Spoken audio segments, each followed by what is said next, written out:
Sejak kecil kita diajari bahwa makan 3 kali sehari itu adalah sehat. Sarapan itu adalah wajib, makan siang itu harus lengkap, dan jangan pernah meninggalkan makan malam. Kata siapa makan 3 kali sehari itu sehat? Justru beberapa hasil penelitian menyatakan bahwa ketika oversupply atau dengan makan 3 kali sehari, maka akan mengancam kesehatan dan keselamatan tubuh kita.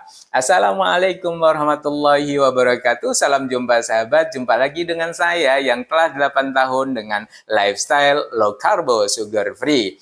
Pada lifestyle mau kali ini saya ingin sharing tentang bagaimana bahaya makan 3 kali sehari dengan kesehatan kita. Ikuti video ini hingga akhir agar kita memahami bagaimana ancaman makan 3 kali sehari bagi kesehatan dan keselamatan tubuh kita.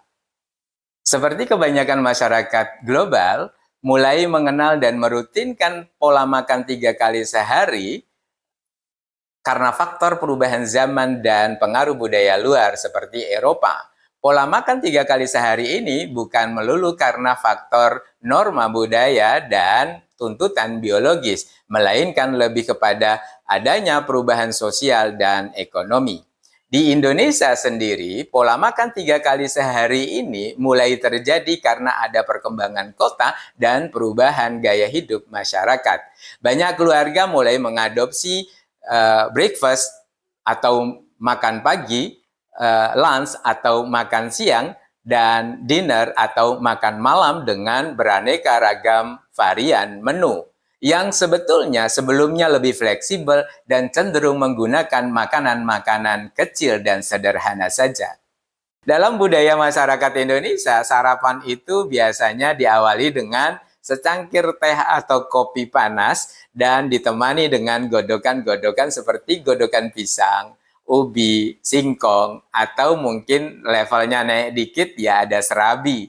Nah, sekarang kalau kita melihat perkembangan kota dan gaya hidup masyarakat kita, di pagi hari banyak sekali yang berorientasi untuk mengkonsumsi ada bubur, ada soto, ada pecel, lalu ada opor, ada nasi uduk, ada nasi kuning, dan masih banyak sekali varian yang memanjakan lidah di saat kita sarapan. Namun anehnya, sahabat-sahabat, ketika sarapan, makan siang, dan makan malam, hampir semua menu kita sama. Ya, berbasis karbohidrat kompleks, yaitu umumnya adalah nasi. Faktor perkembangan kota dan perubahan budaya dan gaya hidup masyarakat kita sejak kecil didoktrin oleh orang tua kita bahwa makan 3 kali sehari itu adalah menyehatkan. Makanlah supaya kita sehat. Padahal ini adalah awal dari kecelakaan kita. Karena ketika kita makan 3 kali sehari, yang kita pikirkan, suplai energi yang kita sediakan untuk tubuh kita, untuk apa? Karena tingkat kebutuhan energi kita sebetulnya tidak seimbang dengan gaya suplai kita yang 3 kali sehari itu. Inilah awal kecelakaan itu. Karena ketika terjadi surplus energi di dalam tubuh, tubuh membuat kantong-kantong penampungan dari energi yang tersisa yang tidak terpakai oleh tubuh kita.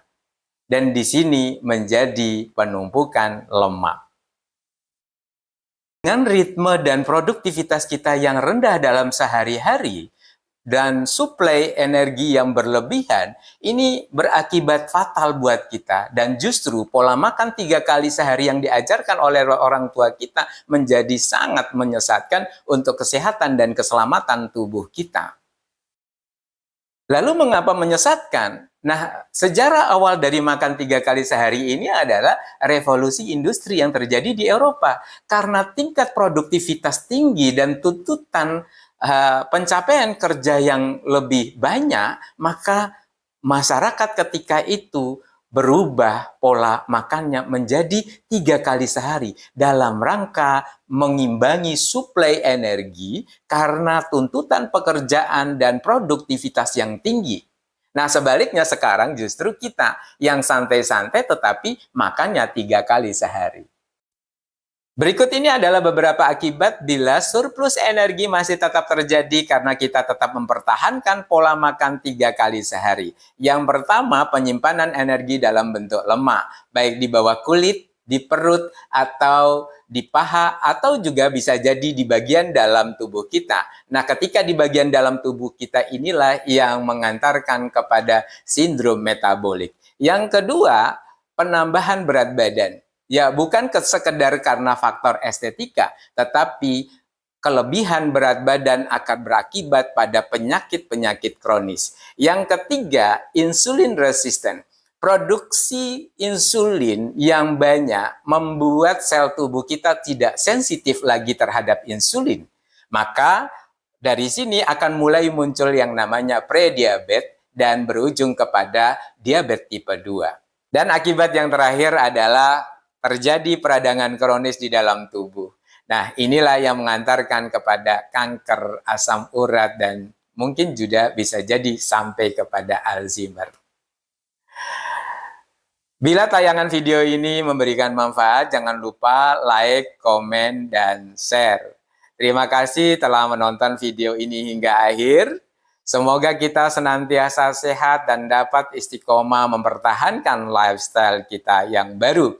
Lifestyle-mu memberikan perspektif dan pemahaman baru dalam menjalani kehidupan untuk manfaat yang lebih besar. Terima kasih. Assalamualaikum warahmatullahi wabarakatuh.